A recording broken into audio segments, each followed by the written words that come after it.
All right, it's a pleasure to have everybody here. I'm loving the fact that the room is packed. My name is Sabharwal. I am the chair of Electrical and Computer Engineering Department. And it is a pleasure to welcome everyone to our fall Jean Brice lecture. The Jean Brice Colloquium series is made possible by generous contributions by the Brice family, and we have actually members from the Brice family here today. And in fact, all the lectures I remember in the last 20 plus years, we always had somebody from Brice family attend the lecture, so it's fantastic.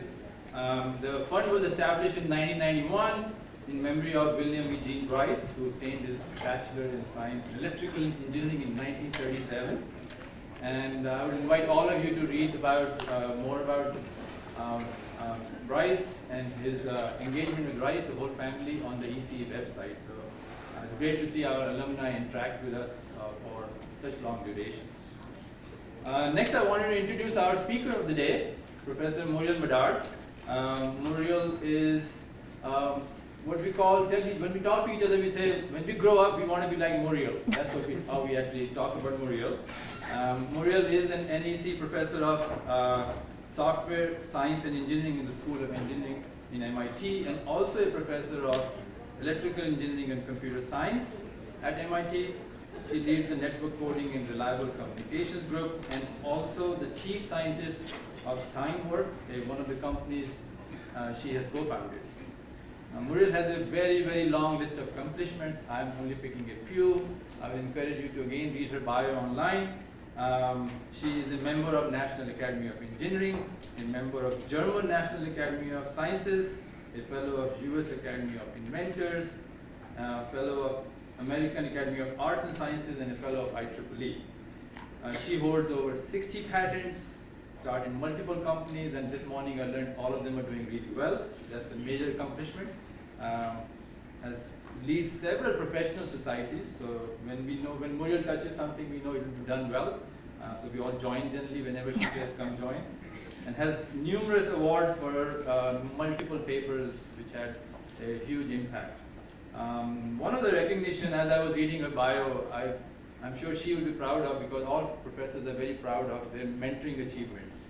So Muriel has received numerous awards for her mentoring both at MIT and beyond.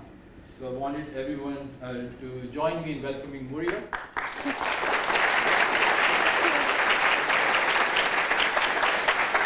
And we have a gift from Muriel, so I was hoping that the Brice family members who are here today would present a plaque to Muriel.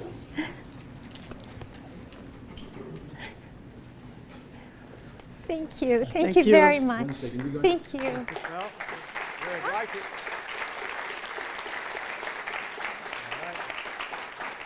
Thank you.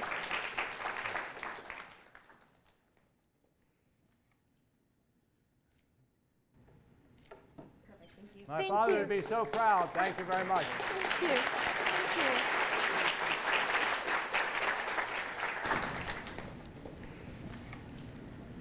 you. Is this on? Yeah.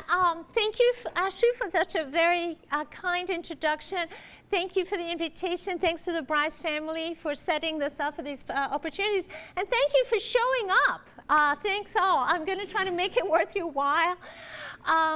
So I'm going to talk today about my industry. We're engineers, which means that most of the time we sit around drinking coffee and doing things, and then also at some point those things and those ideas and that coffee has to become some sort of doohickey that has to do something. Okay, and the problem with that is that doohickey is not a standalone doohickey. It has to fit into a bigger system, and if you made something that's really fantastic, but it doesn't fit into the biggest system, it's not going to go anywhere. And what I'm going to talk about today is particularly in our field, our industry, which is communications, which is networking. How do you actually manage to make things work with others? And particularly right now, we're at a very interesting time in the industry I'm a member, for instance, of the North American ADIS, which is the Next Generation Alliance to look at the next generation of mobile standards. You know, how do we make these standards so that people can innovate? Basically, that's what we're going to talk about today. And rather than talk about it in general terms, I'm also going to explain why, in my view, it's really important to leave that space let that space for innovation be there, right? It's really crucial. And particularly, I think, when we look at the situation currently in the US, and when we look at what's happened with fifth generation and so on, having the space to innovate is going to be crucial so that we're not stuck, with suboptimal engineering, but also so that we're not stuck in the US basically not being able to take advantage of our competitive edge, which is, I believe, innovation. Okay, so what do we talk about evolution of networks and communications, mobile communications in particular? Well, this is kind of like how mobile communications started out. You have people holding, a phone or something, a tablet. It sort of goes to a base station, there's a backhaul link, it goes through some routers, and it goes to a website or some place in which you're able to get some information, and then it comes down. Maybe there's also some sideways, like device-to-device links, okay? It's not so bad, but the overall structure, if you will, is fairly straightforward. Okay, you can see you see what you're getting here, right? It's like you're really creating inside a network. You're just creating a link from an endpoint to another endpoint. Sometimes those two endpoints are close together, but by and large, that's all you're doing. If you look at communications such as it is now, it doesn't look that way. I mean, first of all, you don't know where you're going to go. You're not going to go to a server. The stuff is going to get cached. You're going to go to a mirror site. You're not going to just have one link. Wi-Fi, which of course, when we talk, for instance, about mobile communications and we talk about phones, most of the traffic on your phone is actually going through Wi-Fi. Right? I mean, so, we talk about it being a mobile phone. It's mostly a Wi-Fi box. I mean, just in terms of the traffic. We now have, of course, satellites, which, particularly if you've been following the news, you can hear about more and more satellites being sent into space and having a denser and denser satellite coverage. We're really talking about a lot of traffic for machine learning. Okay, so for instance, in the past, when you looked at why there were underwater cables that were being set, intercontinentally, most of it was because you had, maybe AT&T needed an underwater cable because it was carrying, long distance traffic. The underwater cables that are being set up right now are being set up by the hyperscalers. They're being set up by the hyperscalers because they have so much traffic for the ML applications and what they're doing is they're doing a lot of their processing at different times of the day in different parts of the world, so that traffic is being carried to Asia and then back and then to wherever. Okay, so that has become a huge amount of the traffic that's being carried.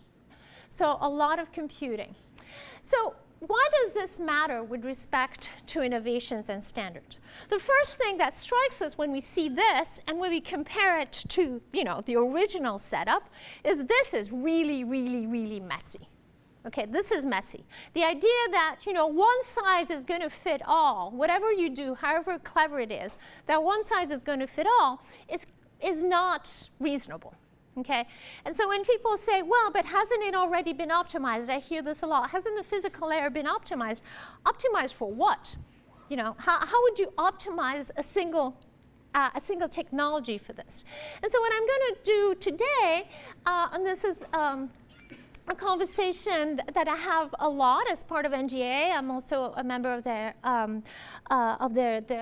research council, but with open radio access networking with a lot of companies, is to say, look, can we maybe revisit how we're going to be managing standardization so that we are allowing interoperability, but with the right amount of flexibility to accommodate this much more messy and ever messier and heterogeneous type of architecture.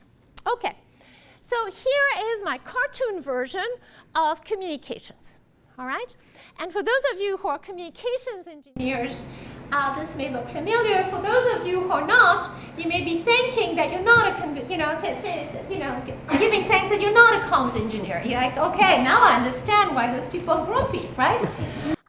So, how do we do things? Well, roughly, we have here in blue on the left. So, see those arrows are sort of the direction of data, okay? And so to remember how we're getting our data in this very messy environment. And we have a whole bunch of stuff first, which is taking the data, where the data has been split into packets. Then those packets are split into different frames at different layers. Okay, so you're taking data and you're chopping it up, and one goes inside the other thing. Think of what you would do. You have like a truck, and inside you have a pallet, and inside the pallet you have a box, and you're managing at the box level, and the pallet level, and the truck level. Okay, it's all very messy. And then you go ahead and you have an extra layer, which we'll talk about later, where you fix problems. Okay, so you're transporting things where you have these pallets, these boxes, and all this stuff. And then, you have that your goods get damaged, and you try to fix them before delivering them. Okay? Then you have to actually transmit, usually over the electromagnetic spectrum, and particularly when we're talking about wireless, you have to transmit over the electromagnetic spectrum. You have to turn the data into some sort of representation. That's the purple stuff. That's what we call the modulation, okay? Where you actually have to make a wave that looks like something that you can interpret as something. And then you have to, this is where the rubber meets the road, you have to actually transmit it, okay? Now, before you transmit it, you have that sort of in-between layer, the purple layer, which is, if you will, managing the fact that different people are trying to access the electromagnetic spectrum at the same time, okay? So, here we have a very, very full room.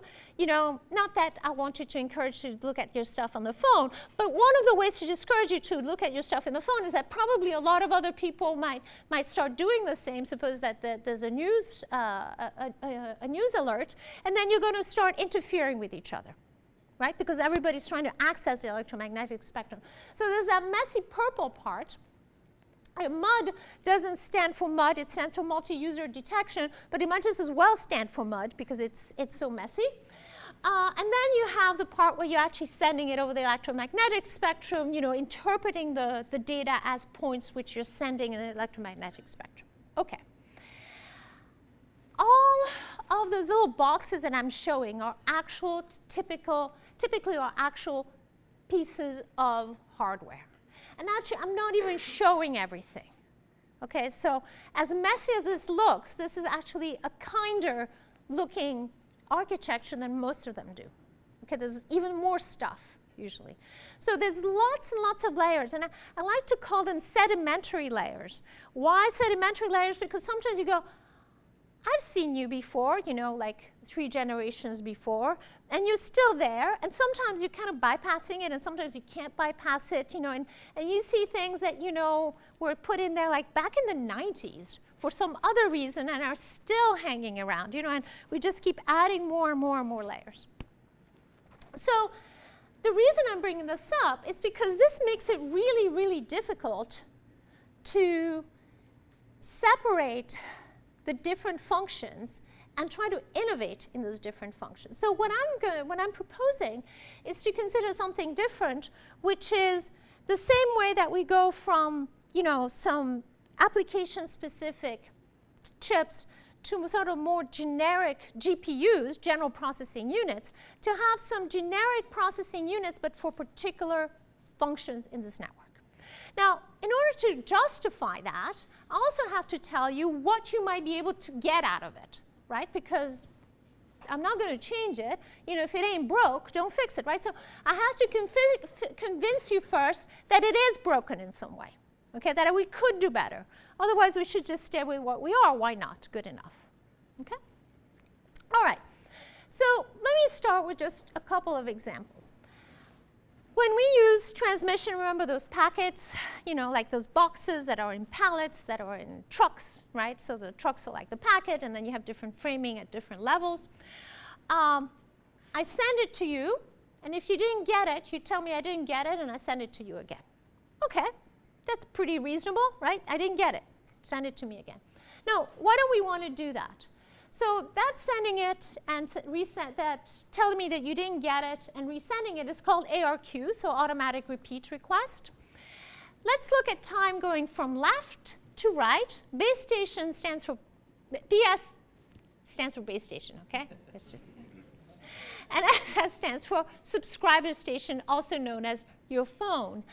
So time is going from left to right. I send a packet 1 and see, it takes some time to propagate.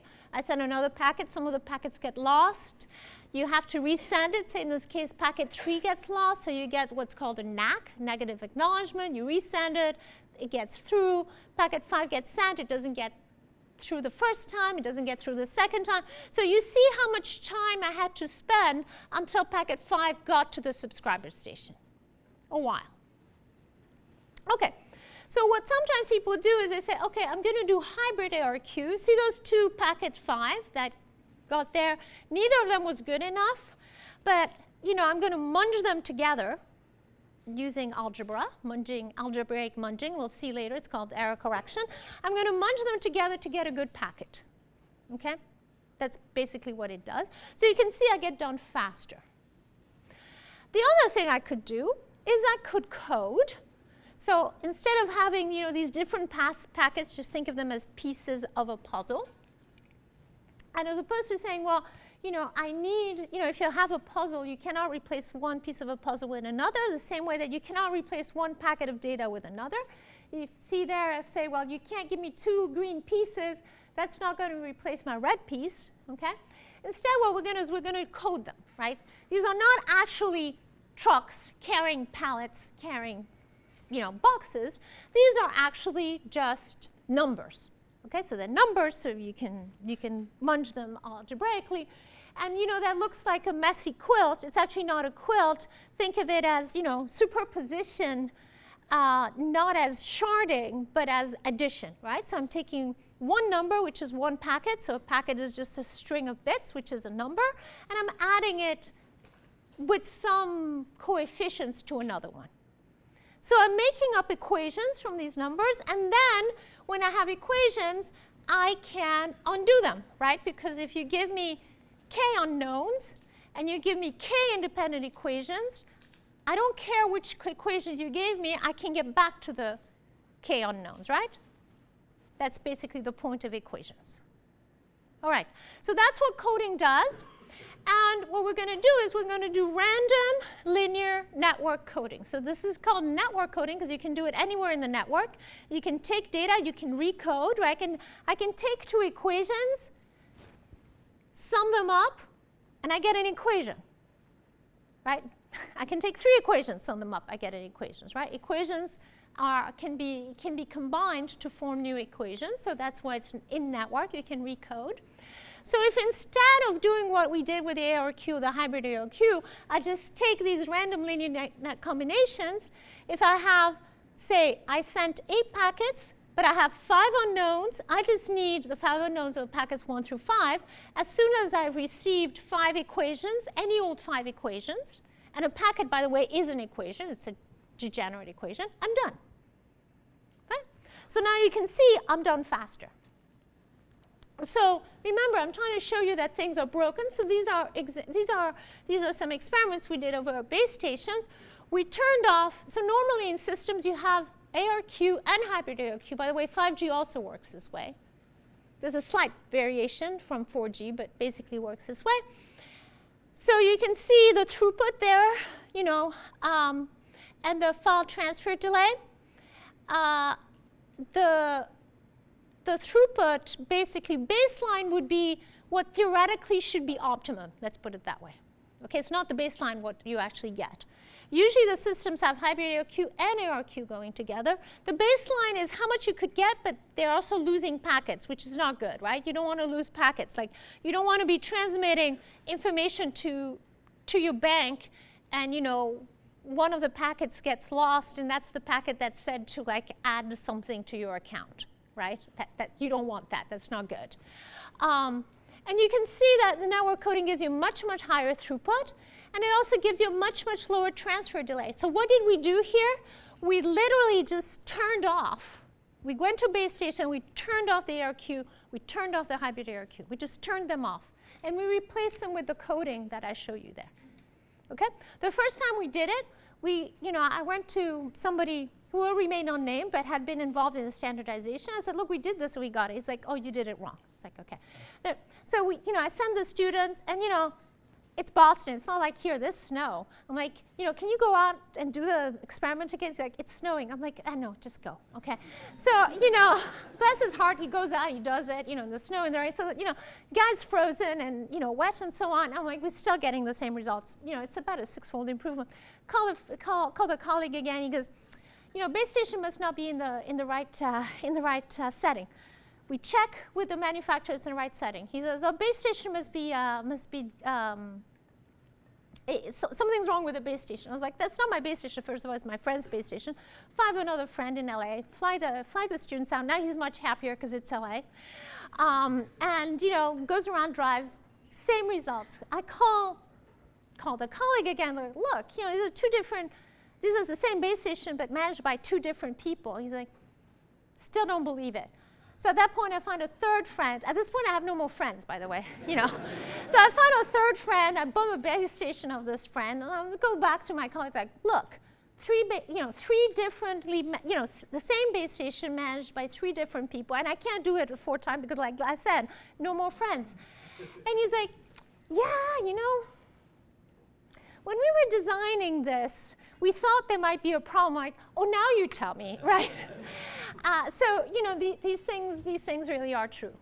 Anyway, the other thing that happens is, remember Wi-Fi. As I mentioned, Wi-Fi is here to stay. What do people do right now? Like, what does your phone do right now?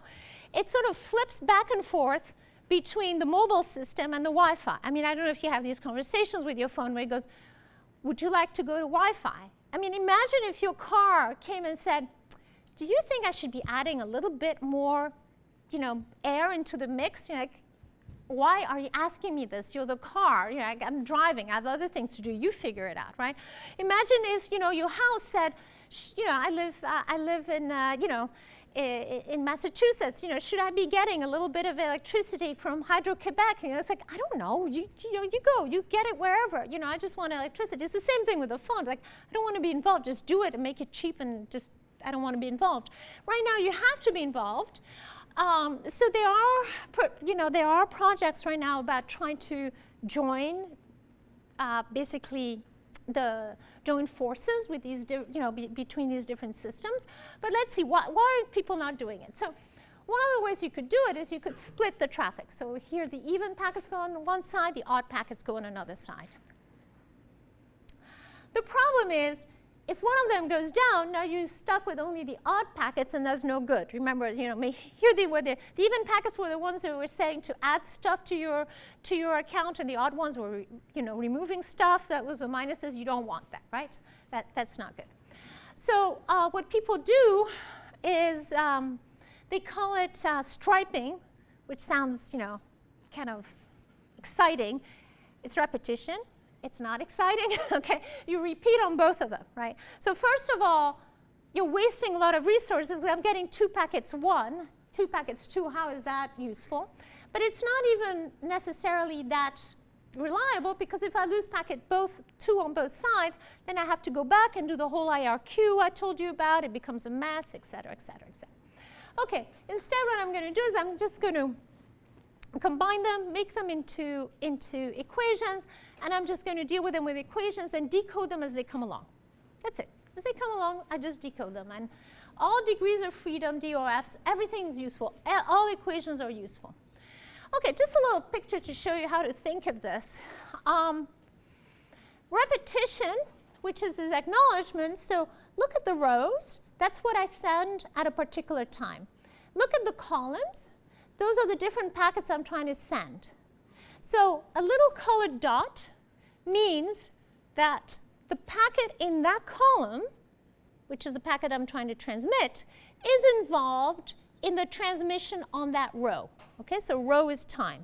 Make sense? So time 1 is on row 1, time 2 is on row 2, etc. Everybody happy? Give me a thumbs up. Yep. Okay, great. All right. Decoded just means that I've received it and I can actually read it. And you can only receive them if they're in order, by the way. Okay? I can't receive packet 4 before receiving packet 3. That makes no sense. That would be out of order. That would not work with your application. So here you can see the little red crosses means that got lost. You know, something happened to the packet. We'll see later what that happened. But right now, let's just say that, you know, something bad befell that packet. And you can see there's a delay, right? So packet 1 gets sent at time 1. It gets decoded at time 3. That's the delay. It's 2, you know, the delay until it gets there. Once it gets received, it gets acknowledgement. That's ACK of 1.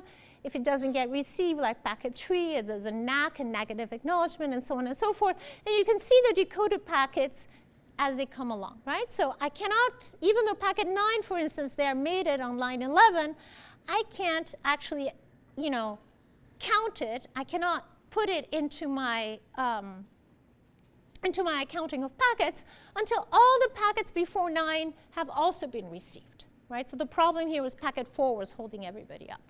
So by the time packet 4 comes here, you see on line 22, I get packets 4 and 10 all together. Boom, boom, boom, boom. Okay? All right. Now, if I use a network code, multiple packets can be involved in a transmission. So little colored drawing that just means that it was involved in an equation. Okay? And, you know, these are equations over finite fields. It's like bits. Okay? So the addition of 2 bits is 1 bit. I'm not making the number bigger. It's the same size number. Okay? It's just a different way of constructing the number. So you can see I send packet 1. The second packet that I send is a combination of 1 and 2. The third packet I send is 1, 2, 3. And you can see here now I have acknowledgements, or I have, you know, requests for forward erasure correction. You know, it doesn't matter too much how we do it. The point is I have more degrees of freedom. I have more design freedom. I don't need to put only one little colored dot in each row. I can put multiple. Fewer constraints can only lead to better solutions. Worse can't be no worse. Okay? And what you can see here is now I get packet 1, packet 2 like before, but packet 3 also comes with 4, 5. Packet 9 gets accounted with 6 and 9 much earlier at 18. And by the time I get here to packet to time 27, you know, I'm further ahead. Okay? I have fewer holes. What this means is that if you're watching something, if you have, say, a streaming application, it means that I'm not going to have, you know, the wheel of boredom from when you're watching something and it's not coming through, right? It's going to come faster. You're not going to have these it's not just more throughput, more packets, it's also fewer interruptions, which is very important. Okay, just to give you some idea, I can extend this idea of, you know, having multiple paths to having multiple paths. I told you network coding, you know, I can take 2 equations and I can mix them together wherever I want. I don't need to decode. I don't need to get back to the original data. You know, the sum of 2 equations in an equation is an equation. If an equation was useful, the sum of 2 equations, which is a new equation, is also useful. Okay? So I can keep recombining. So if I have a sender, a receiver, I have, you know, those numbers that are probability of losses, epsilon 1, epsilon 2 are just parameters here to show how your losses go. You can see that basically the throughput, you know, so the theoretical throughput is the maximum is the red. You can see that I can basically get to the blue, okay? Whereas if I do other things like retransmissions with hop-by-hop retransmission or coding, but only coding at the end without recoding, I'm very far away from, so all the others are just, never mind what they are. They're just different approaches. You can see that the blue is that much better. And it's not just that much better from the point of view of throughput. The other 2 middle ones, so the middle and the right-hand picture, are basically delays. And there's 2 sort of delays. There's the average delay per packet, how long it takes for a packet to get decoded. So like I was showing you here, it's basically, you know, those interruption times, those gaps, right? Versus the maximum delay is just like the total time until you get finished with all the packets. Like I showed you at the beginning with that ARQ, hybrid ARQ, right? So there's like the delay with like making the gap small, and the other one is like, you know, because I could also have a really fantastic throughput where I tell you nothing, and then at the end, poof, packets went through 100, right? Your throughput would be fine, but your delay would not. You would have had a huge interruption, right? So there's the delay, which is the D1 there, which is the, you know, packet by packet. So think of inter-packet delay versus the time until you finish with all your packets. Okay? There's something that people might have heard of, rateless codes, like fountain codes. They basically, it's only the last packet. So it's like nothing, nothing, poof, everything. Okay? So what you can see is, particularly on the delay side, you get huge gains. By the way, those spikes are just, you know, the spikes are just standard deviations. Okay? So those are just error bars. So you can see the gains that you're getting. You get huge gains, all right? And in particular, you know, this type of thing in network coding, not as complicated as this in terms of the architectures. This is now in operations, particularly in software-defined wide area networks. For instance, Barracuda, which is one of the large SD1 companies, uses our network coding solution. Okay, so what I was trying to argue here is, you know, remember there was all these blue things. I think that just having transport and a general medium access control unit, you know, and because remember, I hope I've convinced you that it is broken, okay? And so there is a reason for changing it, but also there are many, many different design parameters and many things one could do. So it's not just, you know, don't use somebody else's solution, use my solution. It's just there are many solutions there. And they can give you different gains on a single path, on multiple paths, on a mesh. So replacing that with a general medium access control unit, I think will be, I'm convinced, and you can see it, is going to give us great benefits. Now the second part, remember, this is where you get your goods, you open the box and you go, oh no, the goods are damaged. I'm going to try to fix them before I deliver them. This is the error control, right? So, you know, we did all this to finally, you know, get you your goods and retransmission and all that. And now we open the box and go, oh no, this does not look good. You know, the fruit is damaged. I'm going to have to fix it. Okay, so how do we do that? So right now we have a pile of chips. We have different codes, and I'll show you what a code and a decoder is. Okay, errors. What are errors? This is the damaging of the goods when the goods are data. I'm sending bits, so the bits that are there on the left, 0, 1, 1, 0, 0, 0, 1, 0. And I have two different possibilities. One, which we call hard detection. This is like when you have a disk. You read it, you have no idea, you know, you just read the bits, and you have no idea if some of the bits are more reliable than others. When you look at wireless, you have what we call soft information. Soft information is probabilistic information, right? My signal was really strong. I'm pretty sure about this one. My signal was kind of weak. I'm not so sure about this one, okay? Yeah, it looked like a 1, but it was a 1-ish, okay? It didn't look so 1-ish. Okay, so what we have right now is we have a scheme in all of our systems, whether it's Wi-Fi, your mobile phone, wherever, where, you know, you take the data and you add some extra data to try to fix it when something goes wrong, right? You cannot fix something if you don't have some extra resources to fix it.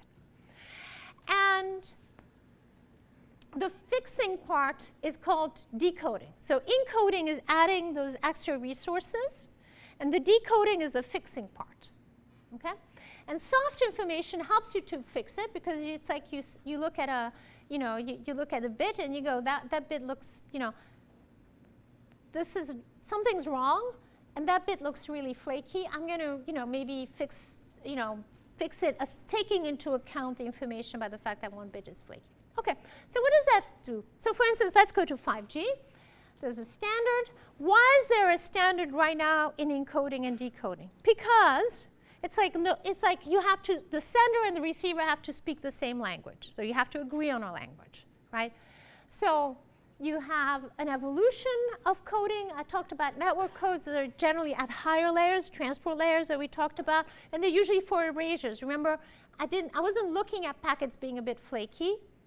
I was actually looking at packets being gonzo. Why were they gone? I told you I would tell you. Well, I'm telling you now why. They were gone usually because something went wrong at what we call the physical layer. We were not able to fix it. So why were you asking for somebody to send you again a packet? Why were you asking them to send you away again, you know, your box of oranges? Because you opened the oranges and you couldn't fix, you know, you couldn't replace them with enough good fruit. Okay. So this has been going on since the 50s, block codes, convolutional codes, so-called modern codes that we, let's say in the 1990s, they are not modern. That includes low-density parity check codes. Those were actually invented by my PhD advisor, Bob Gallagher, in the early 60s. Okay, those codes are older than me. They are not modern. And then, you know, we have things like Polo codes, which were invented by another student of Gallagher, Erdal Arakan, in the late 2000s, and then they were, you know, they were modified with CRCs, so CA stands for CRC-aided. Huge family of codes. Huge numbers of codes. I mean, so, you know, I just stepped down after, you know, I just ended my term as being editor-in-chief of the Transactions and Information Theory. Huge number of papers coming in, you know, all the time on coding and decoding. This is a really massive area of research, okay? So you have, you know, Reed-Muller codes, both Chaudhry-Hockenheim codes, random linear codes are known to be optimum, but there was no decoder up until now. But each code comes with its decoder, okay? It's like, I create a code, we agree on a language, I'm going to speak that language, you're going to understand the language, right? I cannot change the language unless we've agreed to it. That's why there are standards. These standards translate into battles royal at the standardization meetings. Huge, epic battles as to which codes will be put in, okay? In 5G, there were 2 codes put in for low delay, for things that require low delay. Remember, you know, not having a lot of gap. It's CRC-aided Polo codes, and for not delay sensitive data, it's low density parity check code. Okay. This also requires a lot of different chips, a lot of different hardware. Each encoder and which decoder needs its own hardware. Even for the same family of codes, sometimes just going to a different rate, a different level of redundancy, you need a different chip. It's that bad. We're going to replace them. The picture you see, this is our first universal chip that can decode any code. What does that mean also? You know, when you look at these codes like Reed-Muller, CRC-aided Polar codes is for the downlink, Reed-Solomon codes, you only have them available at certain lengths. Ipsisa here is length. You only have them available at certain rates. Rates is the ratio of you know, data over overall transmission. So high rate is preferable, but you cannot send at a rate that's above what we call capacity. Capacity is the highest achievable rate that you can achieve reliably with very low probability of messing up. So we actually can do everything with this thing called guessing random additive noise decoding, which I'll show you in a minute. So the random linear codes, which I mentioned, are optimum. It's been known from Gallagher since the late 60s, early 70s, they're optimum. There was no decoder for them. But, you know, they can exist at any rate, at any length. It's just a matrix that you pick randomly. And when I mean randomly, when I say randomly, I mean randomly. Okay, it's not, you're not being clever. Okay, so all of these constructions, all of these clever constructions was because we didn't know about how to decode, right? People say coding theory. Forget a coding theory, it's decoding theory, right? The coding was easy, it was decoding that was hard. Okay, here's the algorithm. I'm going to guess the noise effect, whether a bit was flipped. If the noise effect being retrieved from the signal I see, which we usually call Y, in our field, which is brimming with imagination, the input is X and the output is Y. So, you know, the output Y of length little n, you know, you retrieve a noise effect, you invert the effect, you see if that's part of the code book, if that jives, with your code book, your language. If it does, that's the most likely noise effect. You've corrected it. If it's not, you go to the next most likely. What does this do? This is a little bit of an aside, particularly for those of you who are a little bit like, coding jocks. Code length, again, on the abscissa, rate on the ordinate. That dashed line is capacity, the highest achievable reliable rate. Okay, it's been known since the late 40s from Shannon. That red line is an actual converse. That's to say, that's an upper bound because that capacity can only be achieved if your length of your code is infinite, which is not a good thing for delay. P is your probability of a bit flipped, say 10 to the minus 2, 10 to the minus 3. Blur is block error rate. It's probably your code word is decoded incorrectly. Those two blue lines, never mind how we get them, they're achievability bounds. They're theoretical achievability bounds. That's to say, most codes don't get there. You do a whole lot of math, and you said, in theory, I should be able to get that. Okay? Those dots, those purple dots, we are actually able to achieve them with Grand. And here is my question. How, what super clever, intelligent, brilliant type of construction did we do to get those blue dots, those purple dots that are better than the best known bounds and are just barely below the converse? What did we do? How do we construct those codes?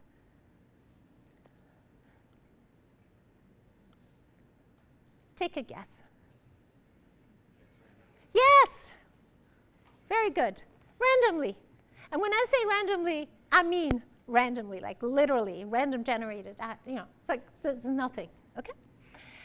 All right. How do I take into account the soft information when I do the decoding? So remember, I had my bits there that I sent, and some of them, have different colors in the sense that there's like a heat map of which ones are more reliable or not, right? Sort of like high reliability, low reliability. So you see those points. We're going to see those points again later, when we look at modulations. This is how I'm actually transmitting the data. So this is called 4PSK, 4 phase shift keying. I have real and imaginary, right, because this is an electromagnetic wave.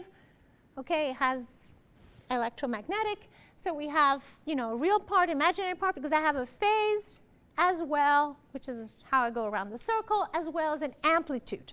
Okay, amplitude and phase. So amplitude is how far away you're from the zero. Phase is where you are there on that, on that space. Okay, if I'm near the edge between 2 points, then I'm not very sure. That's why I'm blue. It's cold. Okay. If I'm far away, where I'm, the only most likely explanation is that I'm one of those points, I have a warm color because I'm more likely than more certainty. Does that make sense? Everybody, thumbs up, thumbs down? Make sense? Thumbs up. Good, thank you. Okay, so hard detections, I've decided was 0, 1, 0. But you see, I have different reliability. How do I take the reliability into account? Okay. You have, I know, a fantastic program here in statistics. You have, so if you go to, a traditional engineer like me, and they ask you about a model, they basically say, a model is, Gaussian, whatever. They give you a name of a distribution.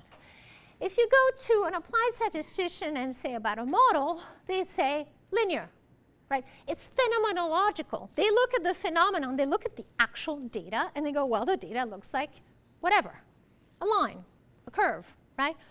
They don't necessarily start with, here's the physics, and you have the central limit theorem, and you have, amplitude stimulated emission or whatever. They're like, that looks like a line to me. So if you look at the bits and you look at the reliability, which is given by a logarithm of a ratio between the probability that was a 0 or 1 for bits, and you just do, 500 bits and you just plot their reliability. So high means high reliability, low, close to 0 means low reliability, and then you order them. You order them from most unreliable to most reliable. Now, when you're guessing the noise, you're going to guess that it's more likely that the unreliable ones are flipped rather than the more reliable ones, yes? So forget about the more reliable ones on the right. Those are for the birds. You're pretty sure about those. let's only look at the ones that are not super reliable. And you see different sample paths there. It looks like a line, right? I mean, if somebody said, hey, how would you model that? It looks like a line. So you just stare at it. It looks like a line.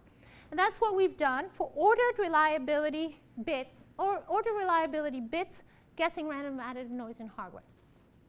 So this we actually presented this year at ISSCC, which is what they often call, the Olympics of circuits, okay? So this is our chip. This is our second chip. I'll show you the first one did hard detection. And here you can see there's a picture of our scheme. So remember, we started from theory, okay, and we go to practice. Remember, you have to be able to make a doohickey. So here's the energy per bit on the ordinate. The throughput, it's a log-log scale, okay? So you want to go lower left. You want low energy per bit, lower down on the energy per bit, and you want to go right for the throughput, okay? Those lines that are diagonal, that is a constant power line, constant number of watts, milliwatts, okay? So you want to go right and down. So the state of the art, 4, 5, and 6, these are all for dedicated state-of-the-art CA polar codes. They say polar, but it's CA polar, the ones that are in the standard, okay? Using SCL, successive cancellation list decoding. RNN is recursive neural networks with belief propagation. Yes, it's as scary as it sounds. And the others are orb-grand. There's 2 syntheses. So synthesis means that you didn't actually build it. You went all the way to emulating it. Those 2 were done by 2 different groups, one in Canada, one somewhere else. They're also based on our algorithm, orb-grand, because that's the optimum algorithm right now. But those are not actually done. It's important because when you look at those other the circle and the square that are hollow, it's important because when you actually go and do the circuit, you're going to move much more to the left, okay, and usually up. Okay, so between simulation and practice, simulation tends to be overly optimistic. It's representative, but overly optimistic. So you can see we are actually, for the first time, below the picojoule per bit. Even though we're universal, we can do cyclic redundancy checks, which are usually used only for detecting errors rather than correcting. We can use schemes that are out there for detecting errors, and we can use them to correct errors. Our FER, target frame error rate, we can do different ones, different works we're doing at different target frame error rates. Frame error rate and block error rate, which I showed you before, is the same, basically. They're used interchangeably. Okay. So what does this mean? We can actually save a huge amount of energy relative to what we're doing now, and we don't have to fix the code. So the whole standard battle royal about which code to use, we should be able to just bypass. We don't need it. We should just have a general coding unit. Does the performance depend on the code? No. You can choose some bad codes. Polar codes are not good. It's really hard to choose a bad code. Polar codes, it's funny, they're capacity achieving, but they're not very good. Can I do better with machine learning? No, there's nothing to improve, okay? So those are results from the group of Balatsuka steaming in the Netherlands. They basically looked at the state-of-the-art code with the optimal decoder. Orb-grand is provably optimum with modular a few things, versus a random code. It's the same thing. So there's, all this machine learning for encoding, decoding, you don't need to. You have an optimum. I love machine learning. I often teach it. Well, not often, but I do teach it from time to time at MIT or standard, machine. I love it, but you don't need it in this case. In this case, in other cases, you do not here. Okay. How much better does it do that what we're doing now? If you look at the polar decoders, CRC-aided polar decoders like that yellow line, you can see that we're doing a lot better. For the non-comms people, EB over N0. EB is energy per bit over N0 power spectral density of the noise. Energy per bit takes into account two things. The energy, how much energy I'm putting in the, joules because I have an amplifier, which is blasting out something. It also takes into account the redundancy from the code. Because if I tell you something twice, because, of redundancy, it costs me that much more energy. It costs me twice as much energy. So, so I'm measuring in joules, whether it's because I'm yelling to you, and high energy, or because I'm telling it to you softly but twice. It doesn't matter how I did it. It's just energy. So that's what. So you want low energy to be low. You want block error rate to be low. You want everything to be down as far as possible in the left-hand lower corner. Okay. Again, here block error rate, and you can see that we can do a lot better than what is the state of the art. A lot.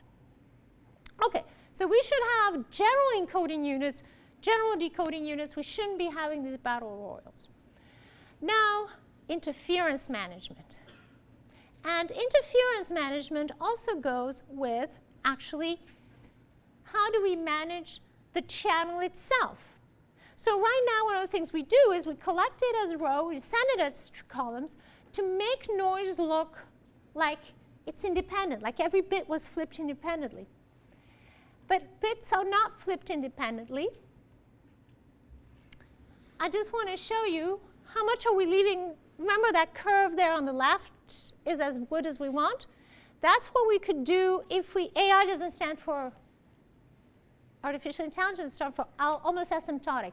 If we take into account the realities of the channel, which again, right now we're not allowed to, we have schemes, we have elements that are making things looking like they're independent, we're actually leaving, it's like whatever, from 0 to 5, maybe 6. So 3 dB, which is maybe 3 is a factor of 2. 6 is a factor of 4. We're wasting half of our energy because we're not doing the decoding correctly. Again, going back to the fact that it's broken. This is broken. MUD, which I mentioned before, multiple user detection. If instead of just trying to break apart what I received from different people, I just consider that the transmissions from all people are like a single code, and actually the overlapping of different signals from different people are just like a code itself.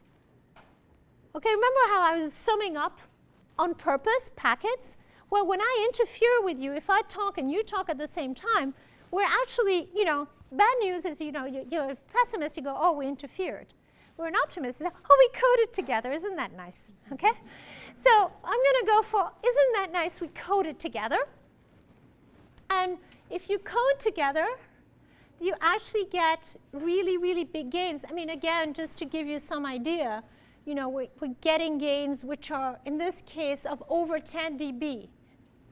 It's more than 10-fold improvement if we just, think of it differently in terms of how we're managing the medium axis. So general interference management units rather than what we have right now. And finally, when we send things, right now we send these constellations that look like blocks and they're all uniform. That's not what the math tells us, by the way. It's not. Information theory doesn't tell us to do that. But the problem is we couldn't do it because we didn't know how to detect properly because, there were errors in the detection called insertion deletions, right? It's really hard for you to figure out what I told you if some words are missing and you did not know that the word was missing. That's different from an erasure, right? In an erasure, you go, I didn't get that. Can you tell me again? If you didn't know it was there, how do you know to ask? Or if I insert another word and you don't know it was inserted, which is what an insertion is, that would be really difficult for us to have a conversation if words were being deleted and inserted and you had no way of knowing if they're deleted or inserted, okay? So, but optimal signals look like these beautiful flowers with different colors corresponding to different probabilities of being transmitted. And they're much better than the current designs. Again, you know, we're talking a couple of dB. So we shouldn't have, so we should be allowing these general transmission units. So modularity, I know I have only a couple of minutes left. Standards are currently leading to really costly inefficiency. The complexity of the systems I showed you, you know, some of them are satellite, some of them are Wi-Fi, some of them are, you know, multiple channels being blended together. It means that I really need compatibility, but I need to have adaptability. I need to be able to adapt, and I need to make use of the frequency that's there, of the energy that's there, of the real estate on my phone. So I think the role of standards is to move into creating APIs, so basically ways, you know, just like we do in software, ways in which these different units can talk to each other instead of having the kinds of monolithic systems that we've been, you know, having since basically the 50s. I'd like to acknowledge my two main sponsors here. DARPA. DARPA has really bet very heavily, very generously on grant, and also NSF, and actually project that I have with Professor Knightley here. And with that, I thank you, and I will take your questions.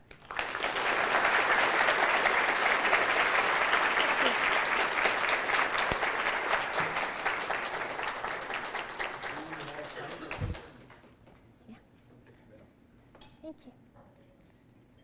I think we have two in the front here, but everybody, don't be shy.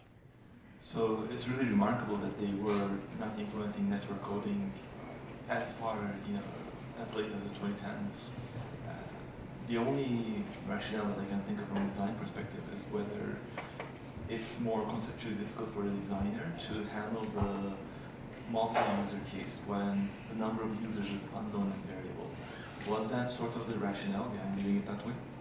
That's a good question. I've learned a lot through the network coding experience. And this is what I learned. Nobody likes math except for a few math majors. Okay? This was a surprise to me because I'm like, chocolate, math, babies, you know, all these lovely things. No, not math.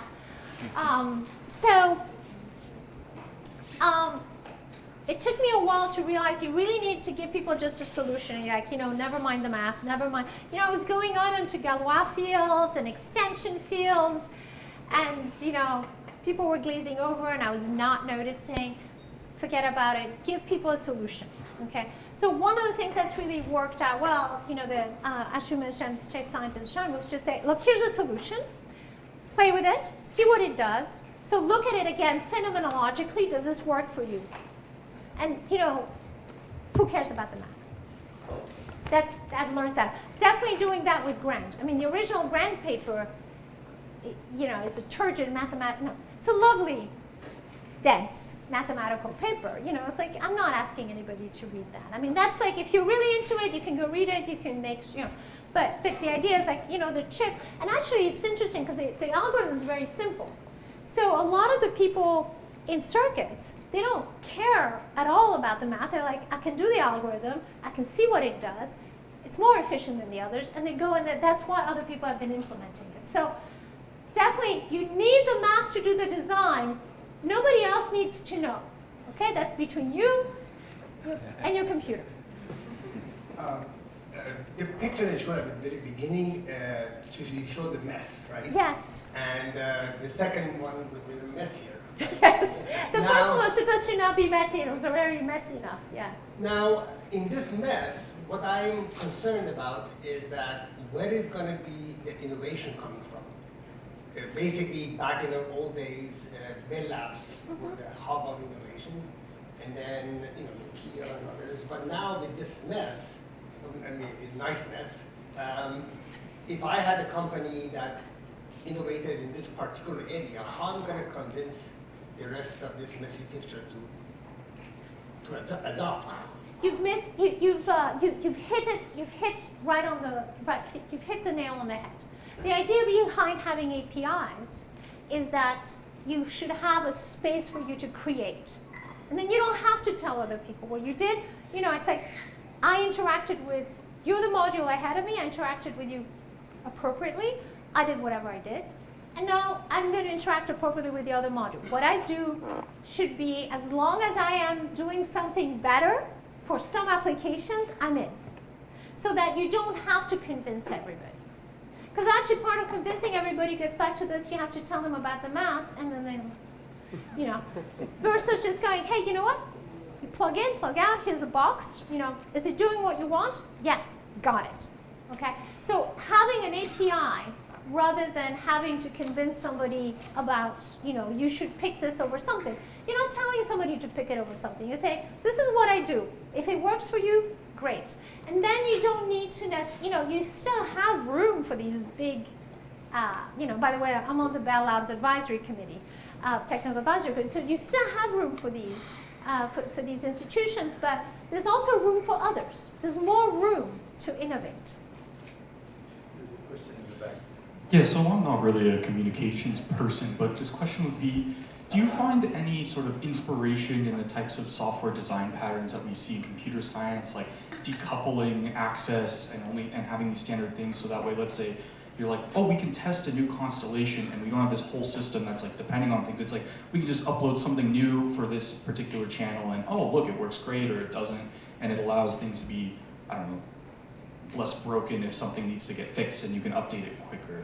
The answer is absolutely yes. Again, you exactly got it, right? As opposed to having to buy the whole monolithic thing, you go, you know what, we're going to improve it, right? And I don't have to break everything down.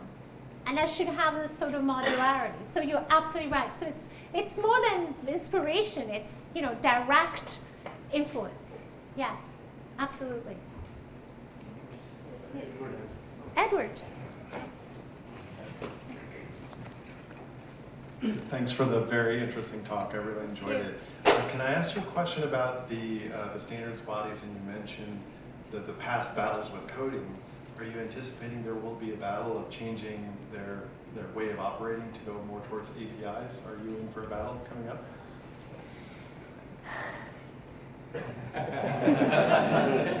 Needs a glass of wine. It was going so well. So, I mean, I think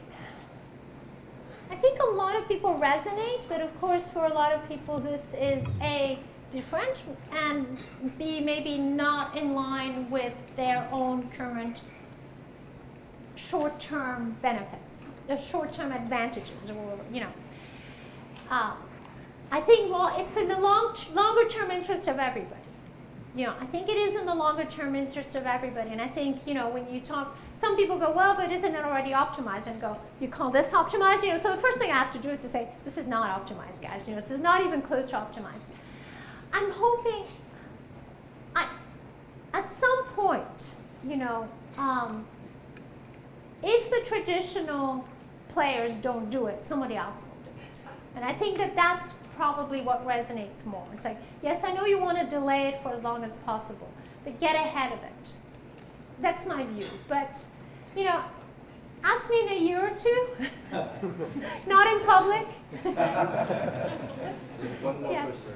There were two questions, I think. One to, Yeah, yeah. go ahead, Vishwa. Okay, yeah. Thank you for the great talk. I really like the linear combination to create redundancy. Thank you. One question I have is, as I understand here, the assumption is that communication is the bottleneck, but not the computation. That's a really good point. Yeah. So is it possible that we'll get to a point where computation becomes the bottleneck? Yeah, yeah. So, so it's not an assumption that I'm making because I don't believe that it's true. In some cases, it's not required for any of the stuff I'm saying. But you're absolutely true that in some cases, what's happening is that it's more the computation. I'll give you an example. For instance, when you know, I didn't talk about security. I do a lot of work with security, including people here. But you know, in some of the cases, really your delay is really constrained for the decryption. Right, that's really what's you know, the leading term in your delay. So that's already happening, right? So we have other schemes to look at that, but certainly let's just say that the communication, computation, separation is not holding there anymore, which is a little bit what I was trying to do with this picture of just showing, you know, the database is the cluster computing. It's you know. you don't, like we talk about a computer, right? But how often do you use a computer to actually compute? Right? Sometimes you run MATLAB. You probably run it, I don't know if I run it, I use the web version a lot, right? It's like if you're disconnected from from the web, from the internet, your computer is not very useful, right? So the computation, communication, storage, separation, I think has really gone away. That being said, you still need computation, and you still need communication, and you would want your computation, going back to the question before, has been a lot more open to these ideas of modularity, right? We're not computing like we did in the in the 1950s. Thank you. So you discussed how GRAND has benefits over machine learning. Well, I mean, it does the same because it's optimal. So. Okay, so it's a theoretical relationship and not like you compare it to current existing models, right? No, you cannot do better than the random with it. Like you could go and do a whole lot of machine learning, you'll get back to the optimum, which you could get without doing without machine learning. Okay, thank you. Yeah. So sometimes, you don't use it to compute 2 + 2, right? It's 4. So. Machine learning is fantastic when you have a complicated problem which you cannot solve by, say, closed form approaches. But you don't need to use it, so just running for everything. So just running to it is not helpful, particularly because it requires a lot of resources. When you need it, absolutely use it. But don't assume that it's not magic, right? It's not going to get you beyond the optimum. Does that answer your question? Yes. Great. Okay. Maybe I'll ask the last question. Yes. So I worked hard for your visit, so I get one question. One of the things which has happened in the very software-based system where anybody can plug in anything is an increase in security threat or ability to debug things and figure out where do you see that as a potential con of the approach where things are not set? So that is a very good point. I would argue a couple of things. First of all, you already have components coming from different locations, and even though you have a monolithic architecture, it doesn't mean that the components are all coming from a single place. I hear this a lot when people ask about security in 5G and pulling out components. And what I'm trying to point out, particularly with the Wi-Fi, is, as I mentioned, your phone is on Wi-Fi more than it is on 5G, if you're a typical user, okay? So even if you were to replace all of 5G with everything that you trusted, whatever, are you trusting all of the Wi-Fi, right? I mean, do I go on to my favorite, local coffee shop's Wi-Fi because they have, the best Wi-Fi, best Wi-Fi hygiene, or because the coffee's good, right? So it's, I think to some extent, so you're right, there are issues there, but to some extent, a lot of these issues are already there. It's not like you're introducing new issues. All right, we will thank Muriel one more time. Thank you.